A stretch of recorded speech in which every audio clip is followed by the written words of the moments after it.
सुखदेव गोस्वामी अब वर्णन कर रहे हैं कालिया नाग दमन लीला का। धेनुकासुर का वध भगवान ने किया और उसके तुरंत बाद अभी अध्याय पूरा ही नहीं हुआ कि सुखदेव गोस्वामी इस लीला का वर्णन करने लगे। सुखदेव गोस्वामी इस लीला का वर्णन नहीं करना चाहते थे, क्योंकि इस लीला में ब्रजवासियों को, गौओं को, ग्वाल बालों को बहुत ही दुख हुआ। भगवान की वो इस लीला जब हुई, काले नाग ने जब भगवान को अपने भुजाओं में लपेट लिया, तो वो दुख का वर्णन नहीं करना चाहते थे सुखदेव गोस्वामी। लेकिन अभी लीला खत्म ही नहीं हुई थी धेनुकासुर के उद्धार की कि उनको ये लीला पुनः स्मृति में आ गई सुखदेव गोस्वामी के। तो श्रील भक्तिविनोद ठाकुर जो धेनुकासुर की जो उद्धार हुआ भगवान के द्वारा, धेनुकासुर श्रील भक्तिविनोद ठाकुर अपने कृष्ण संहिता ग्रंथ में लिखते हैं, पढ़ रहा था मैं, कि धेनुकासुर, हम भी धेनुकासुर ही हैं। हम भी, हमारी मेंटालिटी, हमारी सोच भी एक क्योंकि धेनुकासुर तो गधा था ना एक, तो गधा अपने ऊपर बोझ लादता है, अपने वजन से 7 गुना ज्यादा बोझ लाद सकता है गधा। तो हम भी उस गधे की तरह, और जब पूरा बोझ लादता है गधा, तो उसको उसका मालिक केवल एक थोड़ी सी घास या गाजर दे देता है, उसी के कारण इतना बड़ा बोझ वो सहता है। उसी तरह हम लोग भी धेनुकासुर की तरह जीवन भर अपने कर्मों का बोझ, अपने झूठी जो झूठी जिसमें का बोझ, झूठ का बोझ, मतलब कहने का अर्थ है अपनी संपत्ति, अपने घर वालों की रिस्पॉन्सिबिलिटीज का बोझ लादते रहते हैं। और क्या मिलता है? श्रम एवा ही, श्रम केवल परिश्रम का फल है, और श्रम और परिश्रम, श्रम एवा ही केवलम। तो हमारी मेंटालिटी भी धेनुकासुर जैसी ही है, गधा जैसे। और दूसरा, ये धेनुकासुर किसकी रक्षा कर रहा था? ताड़ के वृक्षों के फलों की रक्षा कर रहा था धेनुकासुर। उसी तरह हम भी जो हमारे कर्मों के जो फल आते हैं उसकी रक्षा करते हैं। हमारे पोजेशंस, हमारे फ्रूट्स ऑफ कर्मास, जो हमारे कर्मों के फल हैं, जो हमारे और हमारे जो प्रोपेंसिटीज हैं, मतलब हमारी जो मनोवृत्ति है पाप करने की, सकाम काम करने की, फलों को प्राप्त करके भोगने की जो इच्छा है, अपने आप को कर्ता मानना, अपने आप को भोक्ता मानना, जो हमारी ये जो फ्रूट्स के भोक्ता मानते हैं हम अपने आप को, हमारे कर्मों के द्वारा जो हमें फल मिलते हैं उसकी रक्षा करते हैं हम, अपने आप को कर्ता मानकर, अपने आप को भोक्ता मानकर। कर्ता हम बलवान सुखी, अहम करता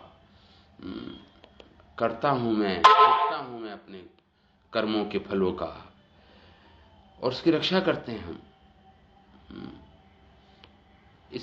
इन प्रोपेंसिटीज जो हमने अपने संस्कार बना लिए हैं, इस संसार में सकाम काम करते हुए, कर्म करते हुए, भोगते हुए जो हमारे संस्कार बन गए हैं, उसकी रक्षा करते हैं हम। जिस प्रकार धेनु का सुरक्षा कर रहा था ताड़ के वृक्षों के फलों की। और धेनुकासुर का वध किसने किया? बलराम जी ने किया।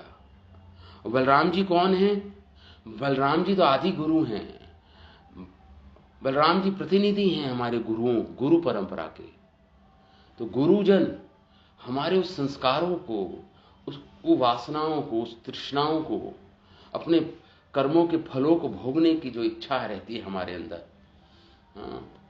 और जो इस संसार में रिस्पॉन्सिबिलिटीज ले लेके ढोते रहते हैं सबका वजन, अपने परिवारजनों के, समाज के, जो उसको अपनी ड्यूटी समझ के, अपनी प्राइम ड्यूटी समझ के हम उसको उस बोझे को लादते रहते हैं। वस्तुतः हमारी मुख्य ड्यूटी क्या है? वह भगवान के साथ अपना संबंध पुनः उसको जागृत करना, उनसे प्रेम करना।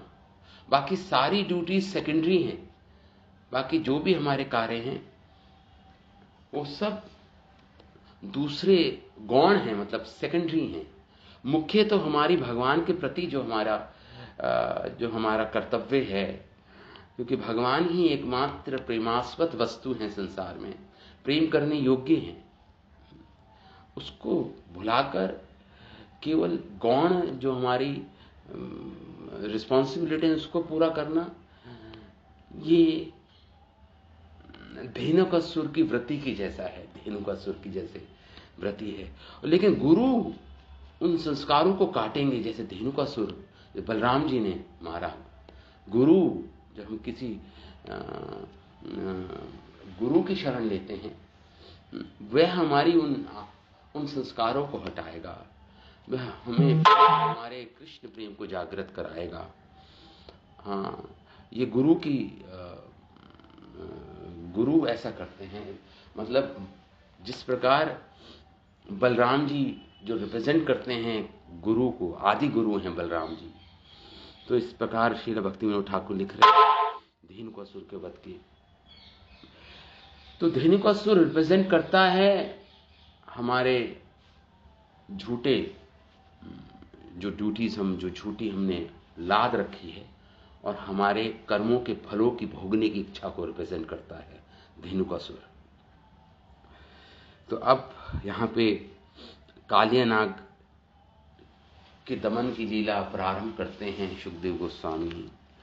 एवं स भगवान कृष्णो वृंदावन चरा क्वचित ययौ राममृते राजन कालंदिम सखिभिः व्रतः।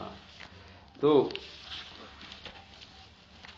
श्लोक संख्या 47, इसमें क्वचित मतलब एक दिन, मतलब ये ग्रीष्म ऋतु का समय था।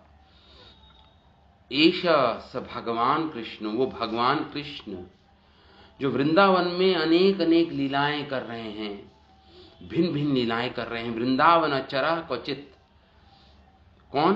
भगवान कृष्ण, भगवान कृष्ण करके सुखदेव गोस्वामी संबोधित कर रहे हैं, भगवान कृष्ण।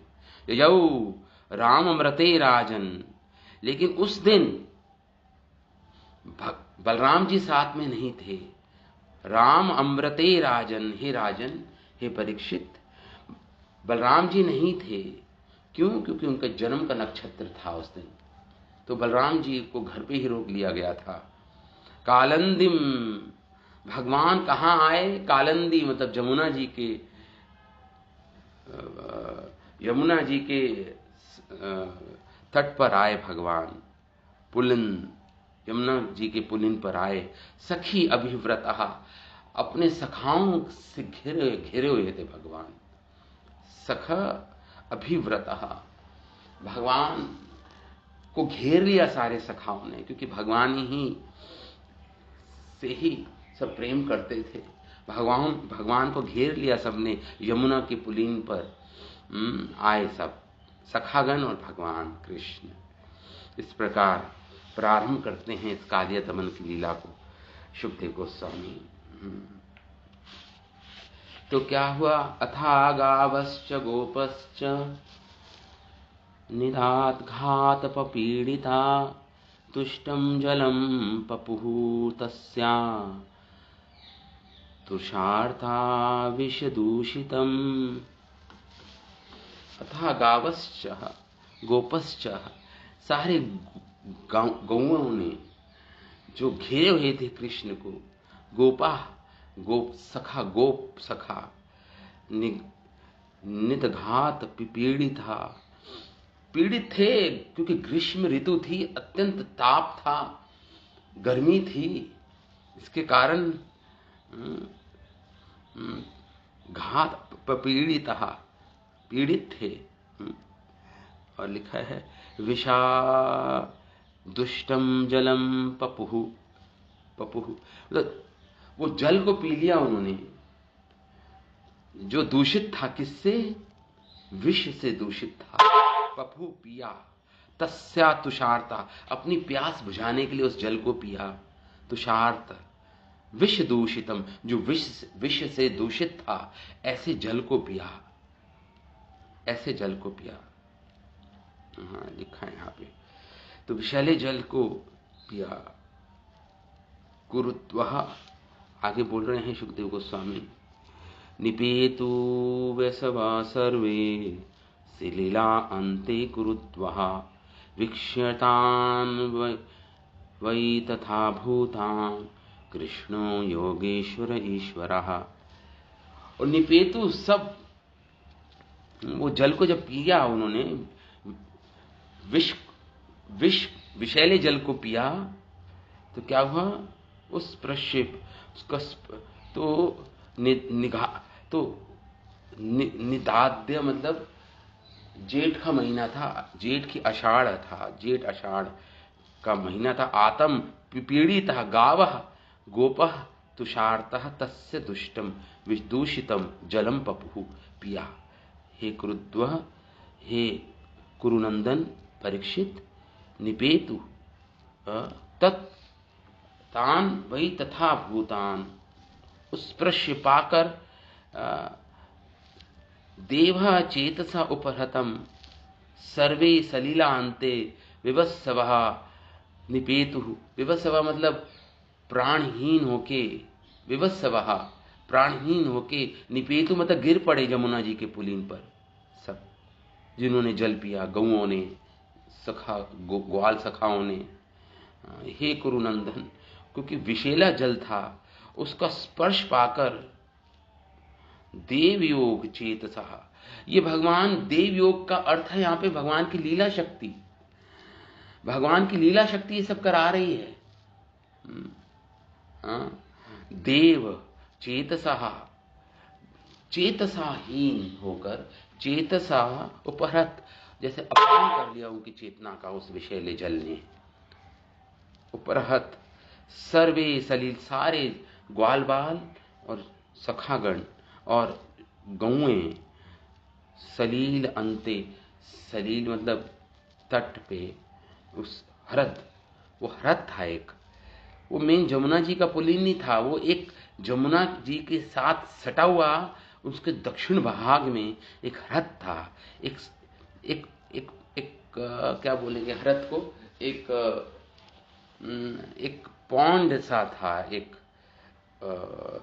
सलील यमुना जी के तट पर। विवस्वः निपेतु, गिर पड़े सब। तो ये देव माया से हुआ। ये देव माया मतलब भगवान की लीला शक्ति या भगवान की योग माया से ये सारी लीलाएं, लीला शक्ति से भगवान की लीलाएं करने के लिए उससे प्रेरित होकर बच्चों ने जल पिया, लीला शक्ति से प्रेरित होकर, और गौओं ने जल पिया उसका। हालांकि पूरे ब्रज में ये प्रसिद्ध था कि वो जल विषैला है, उस हृद का, उस पौंड का, उस सरोवर का जल विषैला है। ये सुप्रसिद्ध था, कोई जाता नहीं था वहां पे। यशोदा मैया, नंद, सारे ब्रजवासियों ने मना किया था कि वहां उसके समीप मत जाना।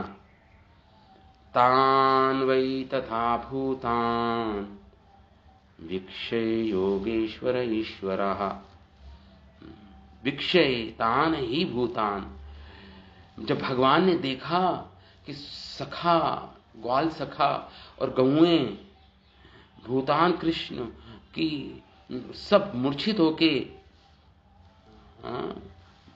गिर पड़े हैं, विक्षतान, भगवान ने करुणा भरी अपनी नेत्रों से जब देखा उन सबको, भूतान वो कृष्ण भगवान जो योगेश्वरों के भी ईश्वर हैं, योगेश्वर ईश्वर इक्षया भगवान ने देखा, करुणापूर्ण नेत्रों से देखा उनको। इक्षया अमृत वर्षण्या, मानो अमृत की वर्षा की हो उन अचेतन प्राणहीन बालकों पर, गौओं पर। इक्षया अमृत वर्षण्या स्वनाथान समजीवयात। स्वनाथान, जिनके जीवन, जिनके प्राण, जिनके धन, जिनके नाथ भगवान थे, स्वनाथान, भगवान ही नाथ थे जिन ब्रजवासियों के, जिन गौओं के, उनको भगवान ने पुनः जीवयत, अमृत रूपी नेत्र दृष्टिपात करके मानो अमृत का छिड़क दिया हो और उनको पुनः जीवित कर दिया हो। इस प्रकार बोल रहे हैं सुखदेव गोस्वामी, समजीवयत, पुनः जीवित कर दिया उनको, प्राणहीन बालकों को, गौओं को। आसन सुविस्मिता सर्वे वीक्षमाणा परस्परम। जब जीवित हुए, पुनः प्राणित हुए ग्वाल बाल, तो एक दूसरे को देखने लगे, बड़ी विस्मित रूप से, आश्चर्य रूप से देखने लगे, अपने अंगों को देखने लगे, एक दूसरे को देखने लगे। वीक्षमाणा परस्परम अनवमंसता तथा राजन। और क्या हुआ? संप्रतीत समृत्या हो गए। शब्द आया संप्रतीत स्मृत्या हो गए, मतलब पूरी स्मृति वापस आ गई उनकी। संप्रतीत, पूर्ण रूप से उनकी स्मृति वापस आ गई। सब जान गए कि क्या हुआ, हमने विषैला जल पी लिया था, इसलिए बड़े विस्मित होके देख रहे हैं, अरे हम पुनः जीवित हो गए। आसन अनवंसतः तथा तदराजन गोविंद अनुईक्षणम। और सब क्या करने लग गए? लिखा है शब्द यहाँ पे आया है, सुस्मिता, हे राजन तत् अनवंसतः। उन्होंने यही जाना, यही माना, विचार विमर्श करने लगे कि विषम पित्वा, हमने तो विष से दूषित जल पी लिया था, विषम पित्वा, और परे तस्य, और हम मर चुके थे। पूरी स्मृति आ गई उनको, बालकों को। गोविंद अनुग्रह इक्षितम, और भगवान गोविंद ने अपनी कृपा पूर्ण दृष्टि से, दया दृष्टि से आत्मनः हमें पुनः जीवित कर दिया। अनुग्रह इक्षितम के कारण आत्मनः हमें पुनः जीवन प्राप्त हुआ, उत्थानम। इस प्रकार बच्चे खड़े हो गए, जिला दिया भगवान कृष्ण ने, हमें पुनः जीवित कर दिया, पूर्ण स्मृति आ गई बच्चों को। इस प्रकार प्रारंभ करते हैं सुखदेव गोस्वामी कालिया दमन की लीला को। ये तो अध्याय 15 ही है, और अध्याय 16 से कालिया दमन की लीला अब विस्तार रूप से वर्णन करेंगे सुखदेव गोस्वामी। तो इसमें हमारे आचार्य इन श्लोकों पर जीव गोस्वामी लिखते हैं। जीव गोस्वामी का जो इसमें तात्पर्य है, जीव गोस्वामी लिखते हैं कि भगवान कृष्ण की शयन किया भगवान ने धेनुकासुर लीला के बाद। जब भगवान घर आए हैं, वृंदावन में प्रवेश किया है, और सुंदर तरीके से जो वर्णन किया सुखदेव गोस्वामी ने, भगवान ने सुखपूर्वक शयन किया, सोए भगवान। समाप्ति होनी थी, फिर भी अध्याय की समाप्ति क्यों नहीं हो गई? इसका उत्तर है, धेनुकासुर वध के बाद उस क्रम में प्राप्त होने वाली कालिया दमन लीला दुखमयी होने के कारण सुखदेव गोस्वामी ने दुखी होकर उसका त्याग कर दिया था। इस लीला को कहना नहीं चाह रहे थे सुखदेव गोस्वामी, कालिया दमन की लीला को, परंतु उसका फिर से स्मरण कर वे आवेश में ही उसे कहना प्रारंभ कर देते हैं। अभी भगवान सुखपूर्वक सुलाया ही था कि तुरंत ये लीला प्रारंभ कर देते हैं सुखदेव गोस्वामी कालिया दमन। इसलिए इसके प्रारंभ मात्र का वर्णन कर फिर से इस अध्याय की समाप्ति करेंगे। इसको केवल प्रारंभ किया है इस अध्याय में, 15वें अध्याय में, इस कालिया दमन की लीला को सुखदेव गोस्वामी ने। यह भी विचारणीय है कि वहां उपस्थित कुछ श्रोताओं के मन में ये असंतोष था, जिस वृंदावन यमुना तट पर स्वयं भगवान विहार करते हों, उस यमुना के विषैले होने का दोष कैसे दूर नहीं हुआ। जीव गोस्वामी लिखते हैं, ये विचार अगर हम करें कि जहां जिस ब्रज में भगवान विहार करते हों और कितने समय तक वो जल विषैला रहा, कालिया के रहने से, अनेक सर्पों के रहने से वो हरद का जल विषैला ही रहा, ये कैसे संभव हुआ? दूर क्यों नहीं हुआ उसका विषपन, उसका विषैलापन? क्योंकि स्वयं भगवान विहार कर रहे हैं उस ब्रज में। इस असंतोष को देखकर सुखदेव गोस्वामी कहने लगे, नहीं नहीं नहीं नहीं नहीं, श्री कृष्ण ने तालवन तथा यमुना को भी निर्दोष कर दिया। अब अगले अध्याय में पहला ही श्लोक आएगा कि भगवान ने निर्दोष कर दिया उस रथ को, उस विषैलेपन को उस रथ के। यही बताने के लिए आगामी अध्याय का प्रारंभ करेंगे, जब बोलेंगे सुखदेव गोस्वामी की विलोक्यम दूषिता कृष्ण, कि भगवान कृष्ण ने मन में इच्छा बनाई कि इस जल को मैं विदूषित, इसके दोष को दूर करूंगा। जिस प्रकार भगवान ने ताड़वन के दोष को दूर किया धेनुकासुर का वध करके, अब मैं ये कालिया हरत को भी इसके दोष से मुक्त करूंगा, इसके विष से इसको मुक्त करूंगा, जिसका आगे वर्णन किया जाएगा, अगले अध्याय में वर्णन किया जाएगा। तो सुखदेव गोस्वामी उद्युक्त होकर आवेश से युक्त हो गए। वह इस लीला का आगामी अध्याय में विस्तार करेंगे। अस्तु, इसी क्रम में सुखदेव गोस्वामी ने प्रारंभ किया, एवं स भगवान, यहीं पे बोल रहे हैं, एवं स भगवान कृष्णो। तो जब ऐसा कह रहे हैं भगवान कृष्ण का, कहने का क्या अर्थ है सुखदेव गोस्वामी का? एवं स भगवान कृष्णो, कि भगवान बताते कि भगवत्ता होने पर भी वे प्रेम से आद्रवित वाले हैं, भगवान हैं, भगवत तत्व हैं, फिर भी प्रेम से आद्र भाव है भगवान का, आद्र चित्त है भगवान का। चित्त मेल्ट कर रहा, आद्र मतलब भगवान का चित्त पिघल रहा है प्रेम से, वो भगवान होने पर भी उनके इस गुण का सुखदेव गोस्वामी विशेष रूप से स्मरण करते हैं। भगवान भगवत तत्व हैं, फिर भी आद्र चित्त हैं, उनका चित्त आद्र है, करुणा से भरा हुआ है, पिघल रहा है उनका हृदय प्रेम से। किनके प्रति? ग्वाल सखाओं के प्रति, गौओं के प्रति, ब्रजवासियों के प्रति। क्वचित का अर्थ है एक दिन, क्वचित आया शब्द इस श्लोक में, क्वचित एक दिन। गोचारण के आरंभ वाले वर्ष की ग्रीष्म ऋतु में श्री कृष्ण बलराम के बिना ही आज गाय चराने के लिए सखाओं के साथ गए थे। अन्यथा उन्हें तो पहले ही यशोदा माँ ने शिक्षा दी थी कि कालिया हरत के निकट जाने का साहस ना करना, ये शिक्षा दी थी यशोदा मैया ने। अतः यदि बलदेव साथ होते तो कृष्ण को अवश्य कालिया हरत नहीं जाने देते, रोक देते, बलदेव जी होते। लेकिन आज कृष्ण ने मन बनाया है कि कालिया हरत के दोष को दूर करूंगा मैं, तो इसलिए बलराम जी साथ नहीं है आज। भगवान की लीला शक्ति ने ऐसा अरेंजमेंट किया है। श्री कृष्ण ने अन्य दिनों में उनके निषेध की संभावना इसी आज के दिन को उपयुक्त समझा और कालिया हरत की ओर प्रवेश किया। भगवान ने, श्री कृष्ण सखाओं से घिरे हुए थे अर्थात उनके मुख का दर्शन करने के लिए प्रेम में स्पर्धा मतलब कंपटीशन के कारण सभी सखा सभी ओर से उनके समीप आ गए कृष्ण के।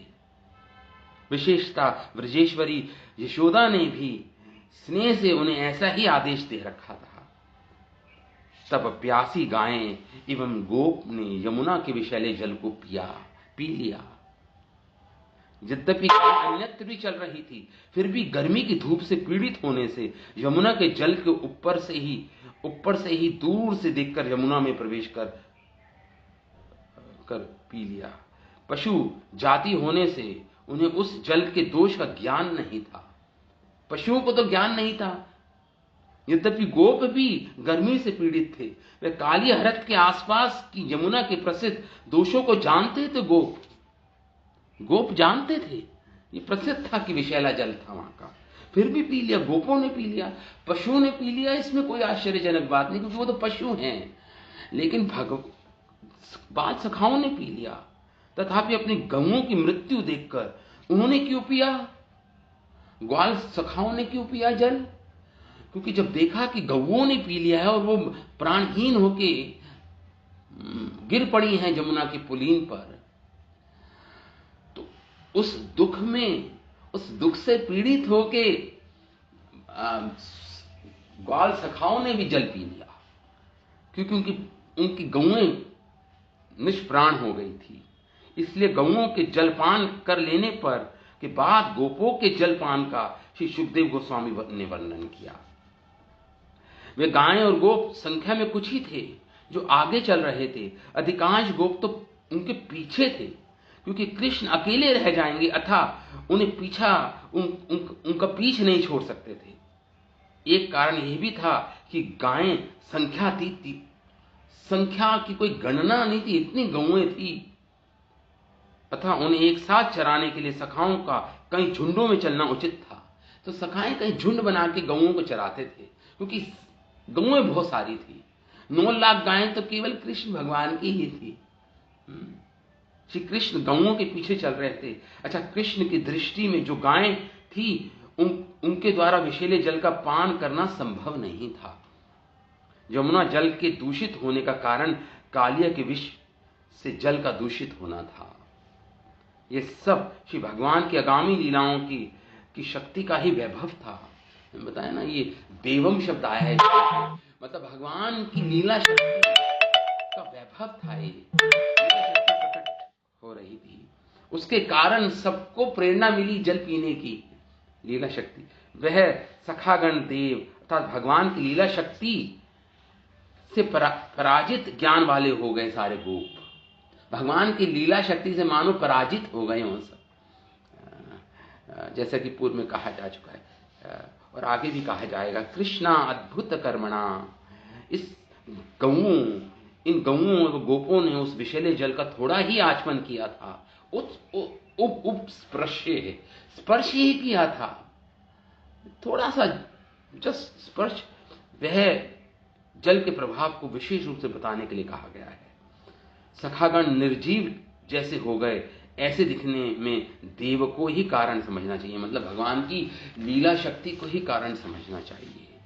विक्षिताम अर्थात कृष्ण ने अपनी उन सखाओं को देखा, तभी अविलंब ही कृष्ण ने उन्हें जिला दिया, जीवित कर दिया, क्योंकि वे कृष्ण को ही अपना नाथ मानते थे। श्री कृष्ण के बिना उनकी कोई गति और नहीं थी। अतएव जैसे प्राकृत जनों को प्राकृत अमृत जला देता है, जीवित करता, उसी दृष्टि का वह स्वभाव ही था कि सखाओं और उनके गऊओं के जीवन को प्रदान करने वाले, कारुण्य की वर्षा करने वाली भगवान की दृष्टि पात, जिस करुणा की दृष्टि हो, अमृत की दृष्टि हो, अथवा कारुण्य से उत्पन्न अश्रु जल की वर्षा करने वाले कृष्ण की अमृत वर्षणी दृष्टि थी। जैसे कि द्वितीय स्कंद में जिन कृष्ण ने ब्रज में उन ब्रज के पशुओं तथा गोपों को अपनी कृपा दृष्टि की वृष्टि से, मतलब वर्षा से पुनः जिला दिया, जिन्होंने कालिया के विष से विषैले जल का पान कर लिया था। इस प्रकार संपूर्ण था गलानी, शोक आदि का निराश कर एक साथ उनको स्वस्थ कर दिया। गलानी और शोक हटाकर उनको एक साथ भगवान ने स्वस्थ कर दिया पुनः, बल्कि स्वाभाविक ही है। इस आशय सुखदेव गोस्वामी कहते हैं योगेश्वर योगेश्वर ईश्वर, अर्थात कृष्ण की उपासना विशेष से योगेश्वरों में भी ऐसी जीवनदायिनी शक्ति आ जाती है। मतलब जैसे भगवान ने उनको जीवित कर दिया पुनः, ऐसे ही जब शब्द आया है कृष्ण योगेश्वर ईश्वर का अर्थ ये है, इसका अर्थ इस प्रकार ले रहे हैं जीव गोस्वामी, जैसे भगवान के अंदर जीवन दायिनी शक्ति है, ऐसी भगवान के जो उपासना करते हैं उपासक जन हैं, उनके अंदर भी उसी प्रकार से जीवन दायिनी शक्ति आ जाती है। शुद्ध भक्तों में भी जो मृत जीव हैं, जिनका कृष्ण प्रेम सुप्त अवस्था में है, उसको जागरण करने, उसको जागृत करने की ये शक्ति भगवान के शुद्ध भक्तों में भी आ जाती है, मतलब पुनः जीवित करने की शक्ति। ये सब सखागण सुविस्मित थे, आश्चर्यचकित थे, मानो सुषुप्ति के बाद सभी एक साथ तुरंत उठ गए हों और एक दूसरे को देख रहे हों। इससे उनकी हृदय का विस्मय भाव प्रकट हो रहा है।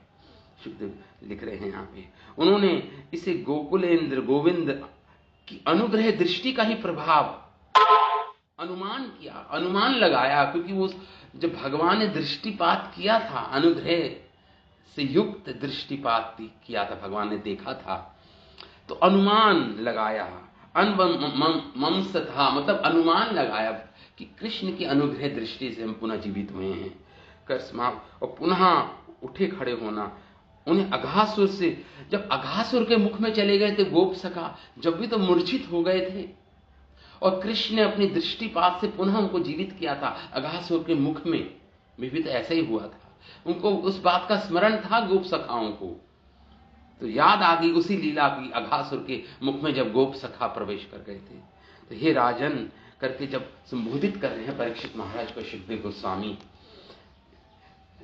ये संबोधन है, स्मरण दिलाता है कि आप जैसे लोगों को पुनः, परीक्षित महाराज को भी तो पुनः जीवित किया था भगवान ने, जब उत्तरा के गर्भ में प्रवेश कर गए थे भगवान। और परीक्षित महाराज जो मृत हो गए थे, जो ब्रह्मास्त्र छोड़ दिया था अश्वत्थामा ने उत्तरा के गर्भ में, जब उस समय परीक्षित महाराज गर्भ में थे उत्तरा के, उस समय भगवान ने गर्भ में प्रवेश करके पुनः जीवित कर दिया था परीक्षित महाराज को। तो मानो हे राजन करके जब पुकार रहे हैं सुखदेव गोस्वामी परीक्षित महाराज को, तो ये स्मरण दिला रहे हैं, हे परीक्षित तुम्हें भी तो पुनः जीवित किया था भगवान ने। तो इसमें कौन सी आश्चर्यजनक बात है कि भगवान ने गौओं को, अपने सखा गोपालों को पुनः जीवित कर दिया अपनी अनुग्रह दृष्टि से। इस प्रकार जीव गोस्वामी लिखते हैं। तो आगे हम पढ़ते हैं श्लोकों को। अब हमारा अध्याय, सखा विस्मित थे कि हम तो मर गए थे, फिर हमें किसने जला दिया, ये किस औषध का प्रभाव है, कोई औषधि कि विष का हरण करने वाली कोई मंत्र का प्रभाव था कि हम पुनः जीवित हो गए। तो उन्होंने मन में सोचा, विमर्श किया, सोचा मन में, कॉन्टेम्पलेट किया और एक दूसरे को देखा। कहते हे सखा, क्या तू तो पूछा, विश्वनाथ चक्रवर्ती ठाकुर कह रहे हैं अपने तात्पर्य में, एक सखा ने दूसरे सखा से कहा, क्या तू इस रहस्य को जानता है? तब प्रत्येक ने प्रश्न करने पर भी संदेह बना रहा। तब बोल उठे, मैंने इसके कारण को जान लिया है कि गर्गाचार्य का स्मरण आ गया। जो गर्गाचार्य ने जब भगवान राम और कृष्ण का नाम संस्कार किया था, उस समय गर्गाचार्य ने कहा था कि नंद कुमार की कृपा से तुम ब्रजवासी सभी कठिनाइयों को पार कर जाओगे। तो ये स्मरण आया गर्गाचार्य की, वो इन शब्दों का, इन सखा ग्वाल सखाओं को वो स्मरण आ गया गर्गाचार्य की उस कथन का। तो इस प्रकार किसी एक सखा के कहने पर सभी सखाओं ने ठीक से इस पर विश्वास हो गया कि कृष्ण ने ही हमें अपनी अनुग्रह दृष्टि से हमें पुनः जीवित किया है।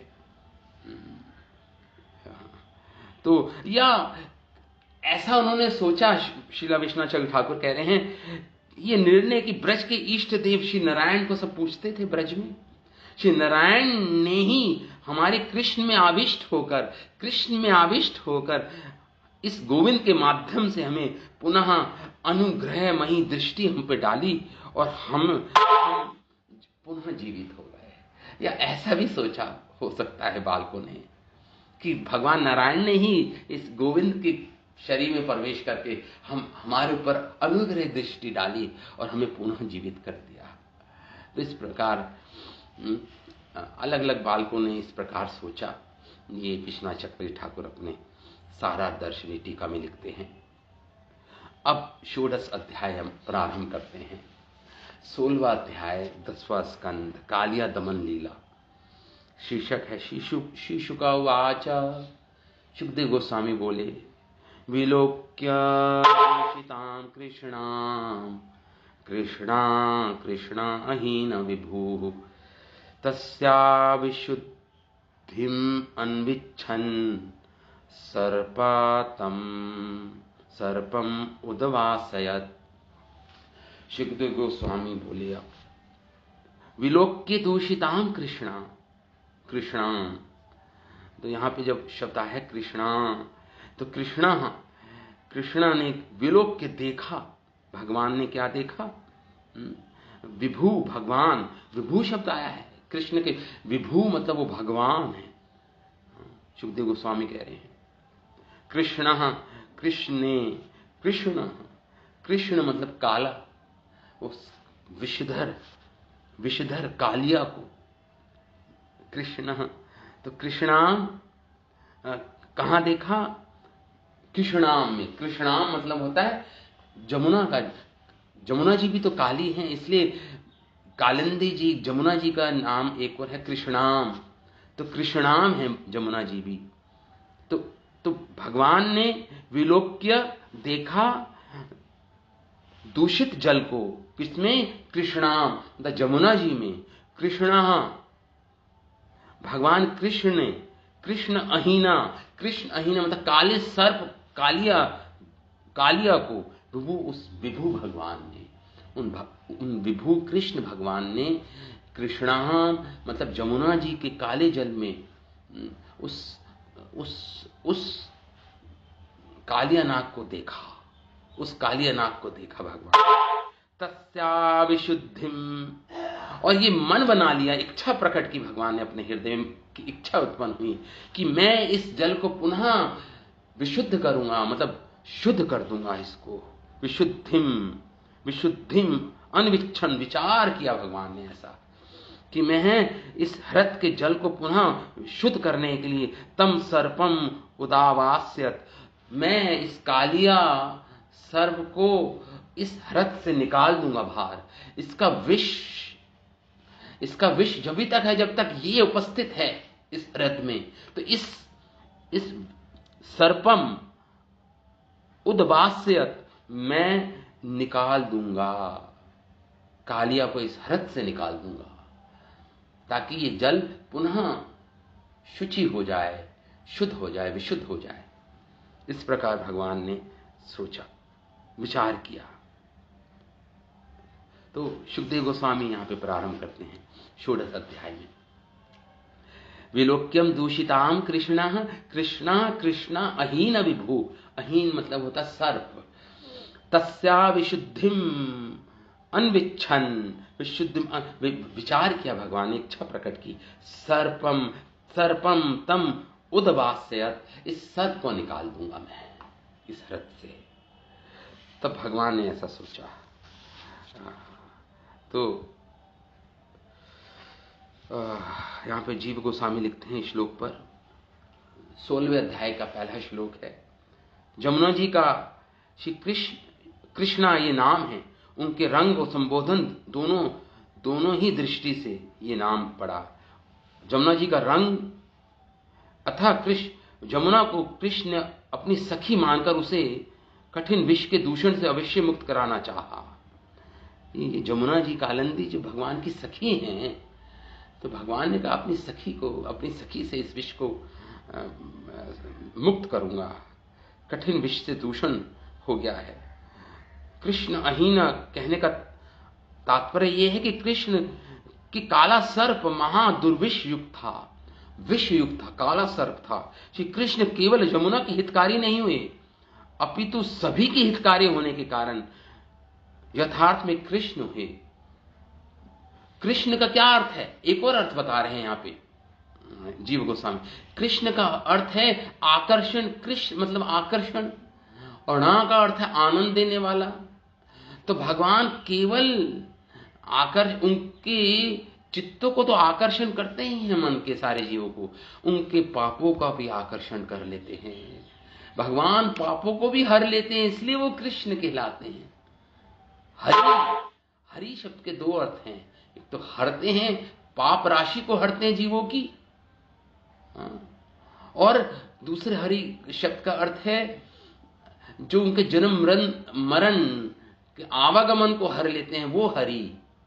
या जो उनके मन को हर लेते हैं, उनके चित्त को आकर्षित करके उनके मन को हर लेते हैं, वो हरि। और एक और मतलब उनके पापों को भी हर लेते हैं, उनके पापों को भी आकर्षण कर लेते हैं, खींच लेते हैं। जीवों के जन्म कोटि के पाप राशि जो इकट्ठी हुई है, उनके कर्मों को जो आकर्षित करते हैं, अपनी ओर खींच लेते हैं, वो हरि। इसलिए कृष्ण शब्द करके पुकारा है यहां पे सुखदेव गोस्वामी ने कि देखो अभी वो लीला होगी जिसमें इस कालिया नाग की विष रूपी पापों को भगवान हरेंगे।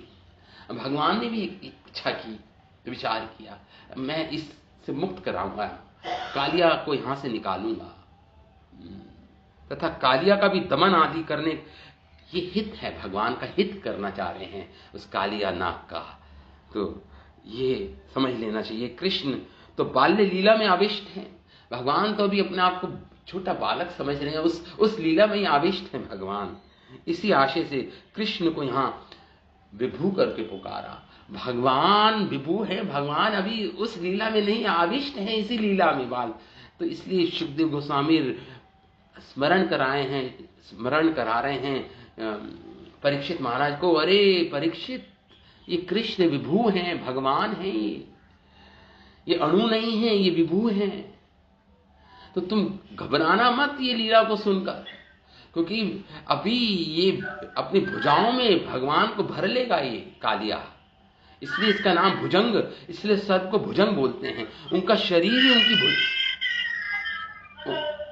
हरे कृष्ण, उनका शरीर ही उनकी भुजाएं होती हैं सर्प की, इसलिए भुजंग बोलते हैं सर्प का। एक और प्रायवाची शब्द भुजंग, जिनका शरीर ही जिनकी भुजाएं हैं।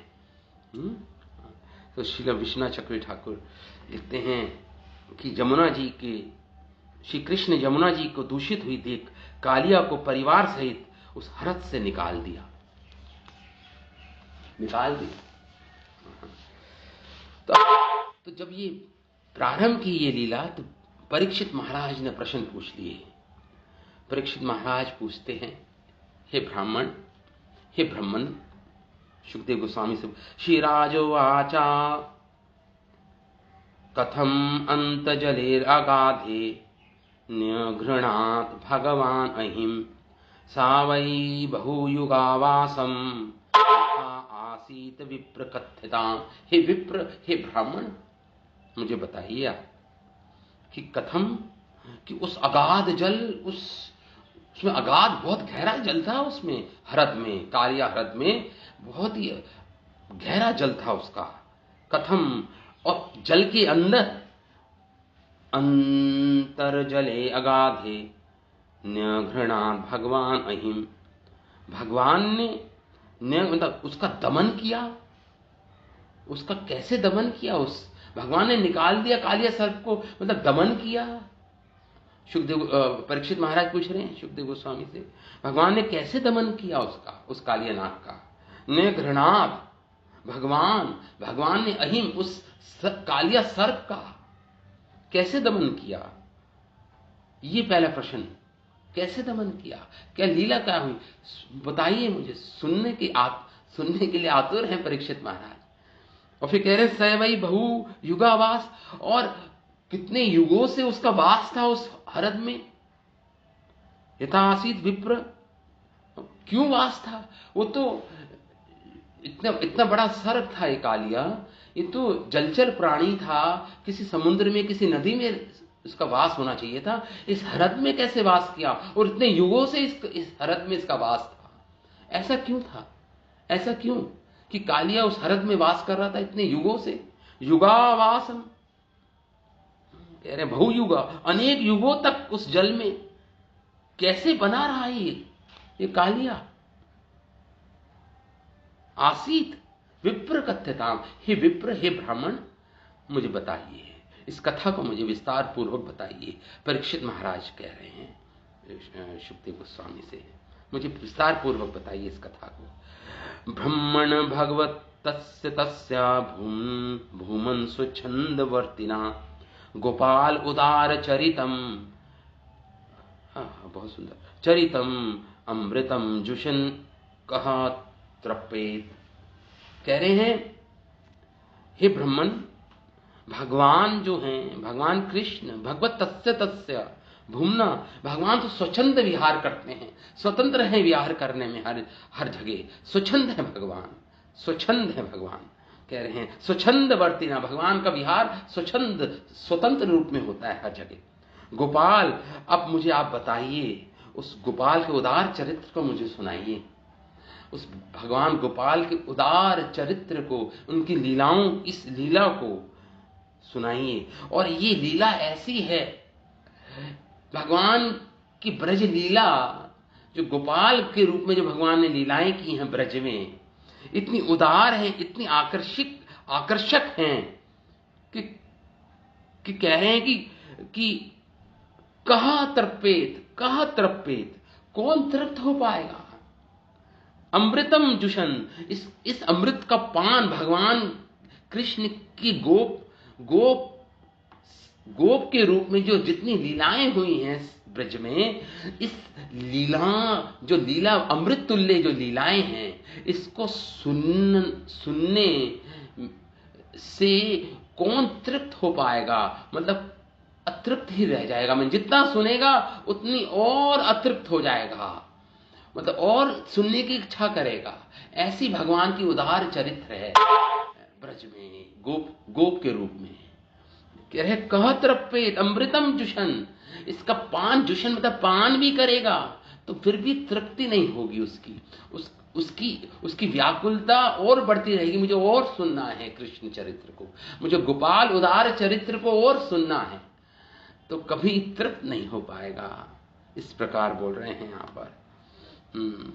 उसके सेवन से भला कौन तृप्त हो सकता है?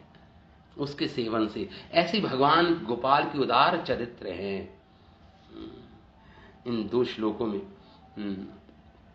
हमारे आचार्य जन लिखते हैं।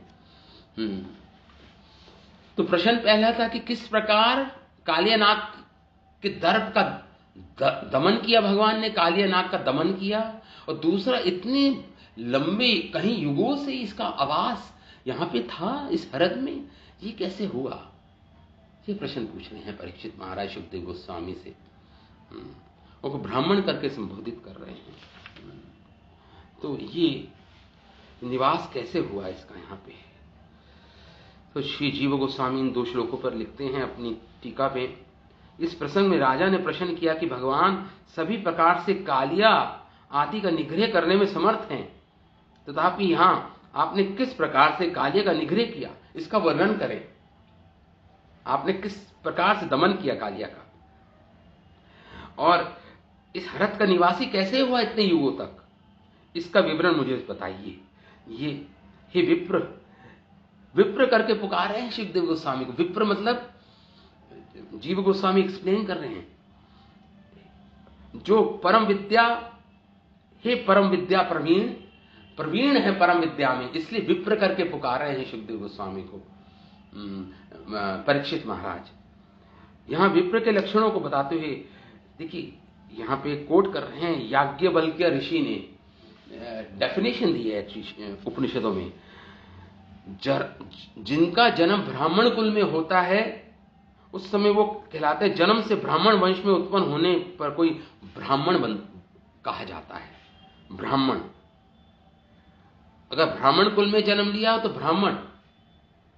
लेकिन जब संस्कार हो जाता है उसका, ब्राह्मण जो संस्कारिक हो जाता है, वो संस्कार होते हैं ना हमारे वैदिक शास्त्र संस्कार में उल्लेखित हैं। तो जब संस्कारित हो जाता है वो ब्राह्मण, तो वो द्विजा कहलाता है। द ट्वाइस बॉर्न, द्विजा मतलब जिनका 2 बार जन्म होता है, द्विजा कहलाता है वो ब्राह्मण। तो ब्राह्मण कुल में जन्म लेने से ब्राह्मण, और फिर ब्राह्मण से द्विजा बनता है वो, जब संस्कार उसको मिलते हैं। जब संस्कार मिलते हैं तो ब्राह्मण तो द्विजा बनते हैं। और उसके बाद जब वो विद्या प्राप्त कर लेता है, द्विजा बनने के बाद जब वो विद्या प्राप्त करता है, तो जब उसका यज्ञोपवीत होता है, गुरुकुल की विद्या का प्रारंभ में यज्ञोपवीत होता है, तो वो द्विजा कहलाता है। और जब विद्या को पूर्ण कर लेता, प्राप्त कर लेता, वो विप्र कहलाता है। तब वो विप्र कहलाता है। तो पहले ब्राह्मण कहलाता है जन्म लेने मात्र से, उसके बाद जब उसका यज्ञोपवीत होता है, गुरुकुल में शिक्षा आरंभ होती है, तो वो द्विजा कहलाता है। अब दूसरा जन्म हो गया, मतलब उसकी शिक्षा आरंभ हो गई है, ये उसका दूसरा जन्म है।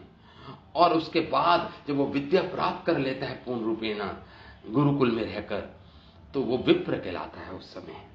तो यहां पे विप्र करके पुकार रहे हैं सुखदेव गोस्वामी को परीक्षित महाराज। पूर्ण रूपेण जो वैदिक शास्त्र को जानते हैं, जिनको पूर्ण रूप से, जिनको विद्या अर्जित जिन्होंने की है, इसलिए। और जब वो जन्म, संस्कार और विद्या तीनों को प्राप्त कर लेता, तो उसको श्रोत्रिय बोलते हैं। श्रोत्रिय शब्द आया है भागवतम में भी, और उपनिषदों में तो आता ही रहता है। श्रोत्रिय, वो श्रोत्रिय बन गया। फिर तो पहले ब्राह्मण जन्म से बना, फिर वो द्विजा बना संस्कारों से, और उसके बाद वो विद्या अर्जित करके विप्र बना। और जब तीनों को प्राप्त कर लेता है, तो उसको श्रोत्रिय कहा जाता है। यद्यपि सुखदेव गोस्वामी ने कालिया दमन की इस लीला का ब्रजवासियों के विशेष दुख की शंका का विचार कर इस लीला का संक्षेप में वर्णन करना चाहा था, लेकिन अब परीक्षित महाराज ने प्रश्न पूछ लिया, तो क्या करें। इसको बहुत ही संक्षिप्त में देखिए।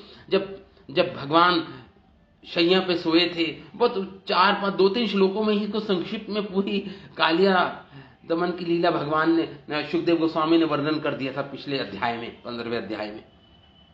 अब जब प्रश्न पूछ लिया, विस्तारित रूप से मुझे बताइए कि किस प्रकार से कालिया नाग का दमन किया, क्यों इतने युगों तक कालिया निवास किया उस हृद में। तो अब विस्तार पूर्वक बताना ही पड़ेगा परीक्षित महाराज सुखदेव गोस्वामी को। हालांकि वो, क्योंकि ये इसमें ब्रजवासी अत्यंत दुखी हो गए थे भगवान को निचेष्ट अवस्था में देखकर। कालिया के भुजंग में भगवान, ब्रजवासी अत्यंत दुखी हो गए थे। गोप सखा, गौ में सब दुखी हो गए थे। अब उस दुख का वर्णन नहीं करना चाह रहे थे सुखदेव गोस्वामी, उसका स्मरण भी नहीं करना चाह रहे थे इस लीला का। लेकिन परीक्षित महाराज ने प्रश्न पूछ लिया, तो उसको उत्तर देना ही पड़ेगा। तो इस प्रकार सभी को महान परमानंद प्राप्त करने के लिए ऐसे चरित्र का सेवन भला कौन तृप्त रह सकता है ऐसे चरित्र को सुनने। अतृप्ति में ये कारण है कि भगवान का चरित्र अमृत रूप है। अतृप्त ही रह जाता है साधुकों का, वैष्णवों का हृदय अतृप्त ही रह जाता है जब भगवान के चरित्र को सुनता है, गोपाल उदार चरित्र को सुनता है। अतृप्त रह जाता है वैष्णवों का हृदय, और सुनने की लालसा और बढ़ जाती है। तो इस प्रकार श्री विश्वनाथ चक्रवर्ती ठाकुर कहते हैं कि कालिया का बहुत युगों से वहां निवास था। यह आवास कैसे हुआ, इसको विशेष मेरे सामने वर्णन करें हे विप्र, हे ब्राह्मण। श्री कृष्ण गोपाल हैं, यहां पे गोपाल उदार चरित्र बोला है। तो श्री विश्वनाथ ठाकुर कह रहे हैं सुखदेव गोस्वामी ने गोपाल शब्द क्यों बोला। गो मतलब होता है इंद्रियां, गौ मतलब होता है इंद्रियां। वे सभी भक्तों के इंद्रियों का पालन करने वाले हैं। उनका सुंदर चरित्र सारे भक्तों के इंद्रियों का पालन करता है, इसलिए वो गोपाल कहलाते हैं। जो अपने भक्तों की इंद्रियों का पालन करे वो गोपाल। जो अपने भक्तों की इंद्रियों को संतुष्ट करे, भगवान के भक्त अपनी इंद्रियों से भगवान का पान करते हैं, माधुरी का, माधुर्य आस्वादन करते हैं भगवान का, अपनी इंद्रियों को पात्र बनाकर। ये पहले भी आया है, ब्रह्मा जी ने बोला था, ब्रह्मा जी ने अपनी स्तुति में कहा था कि मैं इन ब्रजवासियों जैसा बनना चाहता हूं, क्योंकि इनकी इंद्रियां वो पान पात्र बन गई हैं, भगवान कृष्ण का माधुर्य का आस्वादन कर रही हैं। तो यही बोल रहे हैं। गोपाल शब्द क्यों बोला सुखदेव गोस्वामी ने? क्योंकि गो मतलब इंद्रियां और पालना मतलब जो अपने भक्तों की इंद्रियों का पालन करते हैं वो गोपाल। उनका चरित्र सुनने में कौन तृप्त हो सकता है? कभी नहीं हो सकता, अतृप्त ही रह जाता है वैष्णव के मन का मन। श्री शुक उवाच। अब आगे और वर्णन कर रहे हैं। समय हो गया क्या? 9:02 हो गए। तो अब आगे की लीला में कल करेंगे हम, है ना। आज यहीं पे विराम देते हैं इस कथा को, क्योंकि समय हो गया है, 9:02 हो गए हैं, 9:02 हो गए हैं। तो कल हम पुनः सुखदेव गोस्वामी अब वर्णन करेंगे कालिया दमन की लीला का। तो ये हम कल इसका पठन करेंगे, मनन करेंगे। ठीक है, विराम देते हैं इस कथा को यहीं पर। श्रील भागवत पुराण की जय, श्रील वेद व्यास मुनि की जय, श्रील सुखदेव गोस्वामी महाराज की जय, श्रील प्रभुपाद की जय, अनंत कोटि वैष्णव वृंद की जय। निताय गौर प्रेमानंद। हरि हरि बोल।